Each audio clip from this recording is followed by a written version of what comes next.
Assalamualaikum warahmatullahi wabarakatuh.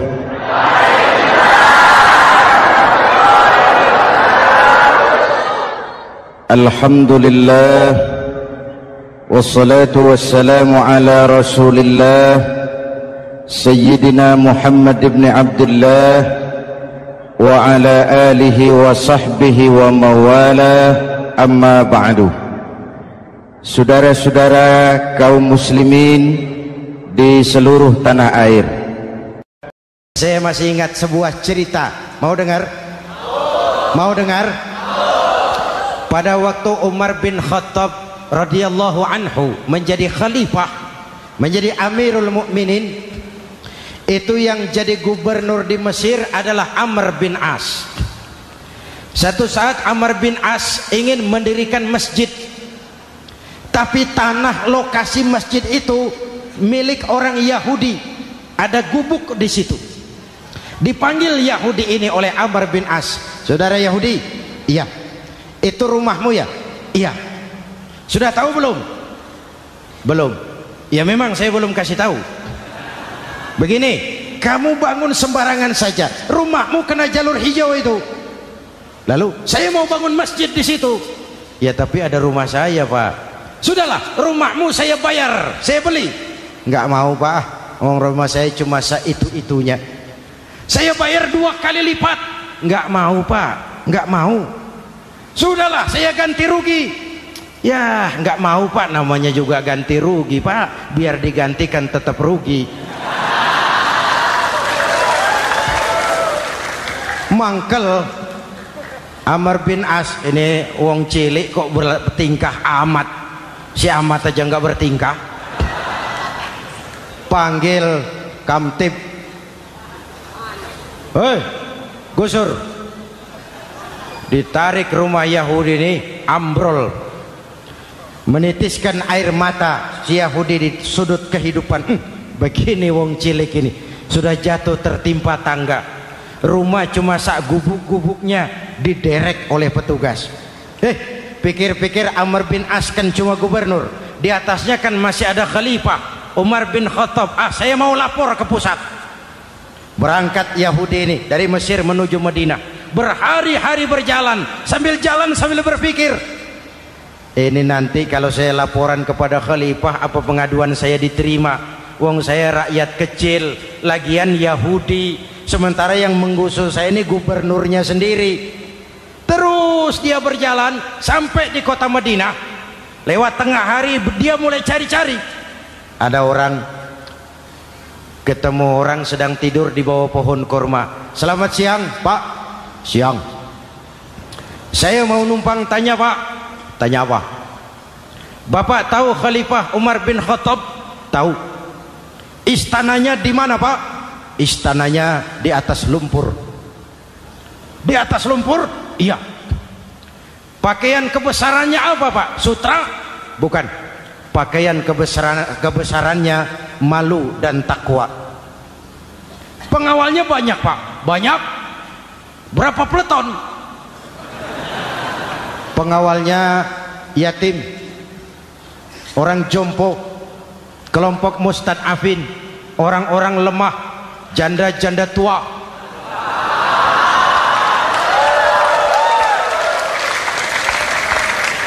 Itu pengawalnya. Pakaian kebesarannya malu dan takwa. Pengawalnya orang-orang lemah tidak berdaya. Kok begitu, Pak? Begitulah Umar bin Khattab. Orangnya sekarang di mana, Pak? Di depan kamu. Jadi Bapak, iya. Bapak, iya. Saya Umar. Ada apa, Mas? Oh, yang datang dari Semarang waktu itu. Gini loh, Pak, saya mau menuntut keadilan. Keadilan kenapa? Gubernur Bapak Amr bin As itu, Pak, zolim. Kenapa dia? Gubuk saya main tarik saja, runtuh. Saya nggak punya rumah lagi, wong saya ini golongan makmur, cuma rumah sama sumur. Lalu untuk apa? Katanya dia mau bangun masjid di situ, Pak. Dipaksanya rumah kamu ditarik sampai runtuh. Iya. Yahudi. Ya Pak, itu ada tempat sampah ya. Betul Pak. Di situ banyak tulang unta. Coba kau cari satu tulang unta bawa ke sini. Bingung Yahudi. Pak, saya jauh-jauh dari Mesir ke sini ini mau cari keadilan. Kalau tulang unta di Mesir juga banyak Pak. Sudahlah, kau ambil saja tulang itu. Berangkat Yahudi penuh tanda tanya, ambil sebuah tulang unta, diberikan kepada Khalifah Umar bin Khattab. Tulang ini diambil, Umar hunus pedangnya, dengan ujung pedang dibuat garis lurus di atas tulang unta itu. Rat. Selesai. Yahudi, iya Pak. Sekarang kau kembali ke Mesir, serahkan tulang ini kepada Umar bin Amr bin As. Makin bingung Yahudi. Jauh-jauh datang kemari kira mau dapat keadilan, cuma dapat tulang. Ya sudahlah, namanya wong cilik, berangkat dia pulang ke Mesir. Berhari-hari sampai di Mesir. Pak Gubernur, ya lapor. Ada apa Yahudi? Saya dari pusat. Loh, kamu dari Madinah? Iya Pak. Ngapain sih kamu ke sana-sana? Nuntut keadilan. Kamu bertemu Khalifah? Ketemu Pak. Terus? Tulang.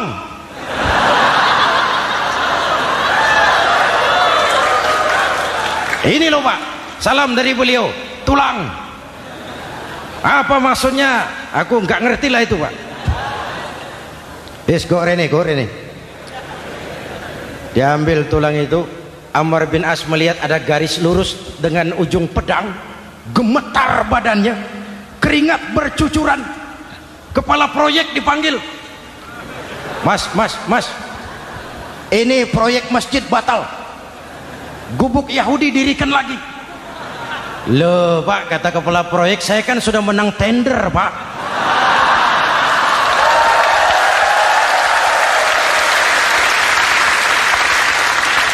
Wes, nggak ada urusan. Sampean mau menang mau kalah tender, proyek batal. Itu gubuknya Yahudi dirikan lagi. Yahudi makin bingung. Ada gubernur dapat tulang gemeter. Pak Gob, ya. Sebenarnya apa yang terjadi? Apa-apa? Kamu sedikit-sedikit main pusat.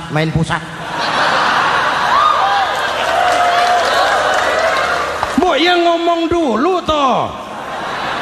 Ya kan awalnya saya sudah ngomong Pak, tapi gubuk saya tetap ditarik. Percuma ya saya ke pusat Pak. Saya dapat teguran keras dari Khalifah. Tahu kau apa artinya ini? Seolah beliau berkata, "Hei Amr bin As, jangan mentang-mentang sedang berkuasa kau bertindak seenakmu.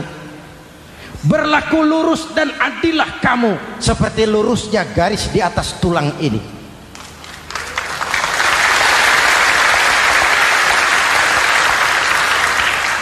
Kalau kau tidak lurus, kalau kau tidak berlaku adil, aku yang akan meluruskanmu dengan pedangku.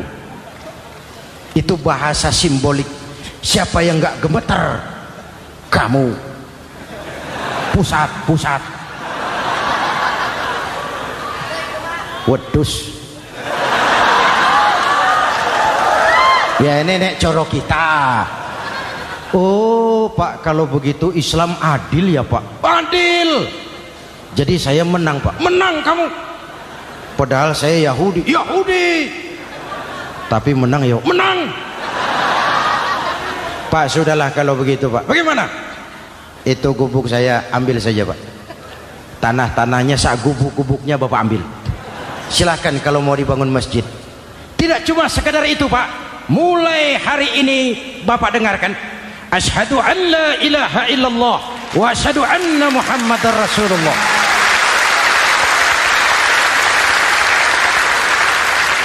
Yahudi bisa menang perkara menghadapi gubernur. Kalau ini terjadi di Indonesia,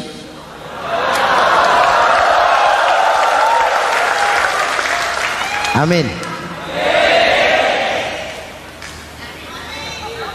Oke, lalu siapa pemimpin adil itu? Setiap kita kan pemimpin. Presiden pemimpin di negaranya, gubernur pemimpin di provinsinya, bupati pemimpin di kabupatennya, Pak Camat pemimpin kecamatannya, Pak Lurah pemimpin di kelurahannya, suami pemimpin di rumah tangganya, anak muda pemimpin bagi dirinya. Dan setiap kita akan dimintakan tanggung jawab. Anak muda pemimpin buat dirinya, nanti diminta tanggung jawab. Kakimu kau bawa jalan kemana? Tanganmu ngambil apa? Lidahmu bicara apa? Matamu menteleng, apa yang dilihat? Seluruhnya akan dimintakan pertanggungjan jawab. Marilah kita jadi orang yang adil kepada diri, kepada keluarga, dan akhirnya kepada masyarakat, bangsa dan negara. Hadirin yang saya hormati, satu ayat yang sering dibaca pada akhir khutbah khatib Jumat, innallaha ya'muru bil adli wal ihsan. Allah memerintahkan kamu berlaku adil dan berbuat ihsan. Tidak sekadar adil tapi ihsan. Ihsan nilainya lebih tinggi dari adil. Contoh, nak, tolong taruh telur itu di pinggir meja. Anak yang adil apa adanya, ditaruh telur di pinggir meja. Anak yang ihsan lain. Lah iya, perintahnya sih di pinggir meja, tapi kalau pas di pinggir meja kan jatuh ke bawah, ke tengah sedikit. Ini ihsan. Oleh karena itu, mari, perjuangan menegakkan keadilan masih panjang.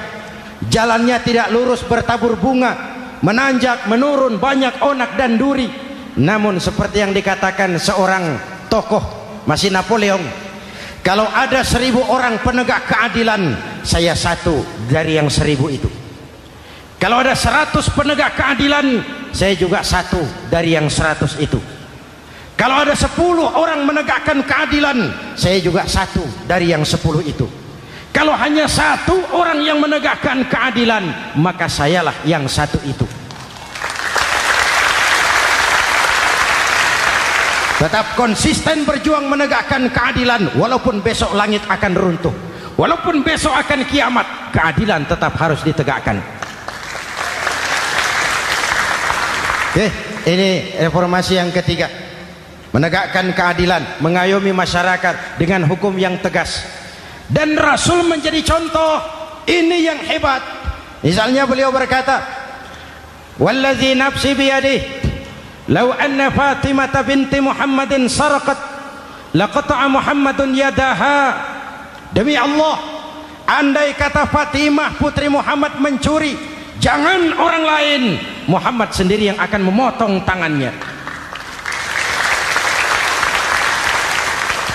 Hukum berwibawa, masyarakat terlindungi. Kenapa? Nabi jadi contoh. Jelas? Beliau mengajarkan orang beramal. Kepada putrinya beliau mengatakan apa? I'mali ya Fatimah, i'mali fa inni la ughni anki minallahi syai'a. Fatimah, beramal kau. Fatimah, beramal kau. Fatimah, solat kau. Fatimah, puasa kau. Fatimah, zakat kau.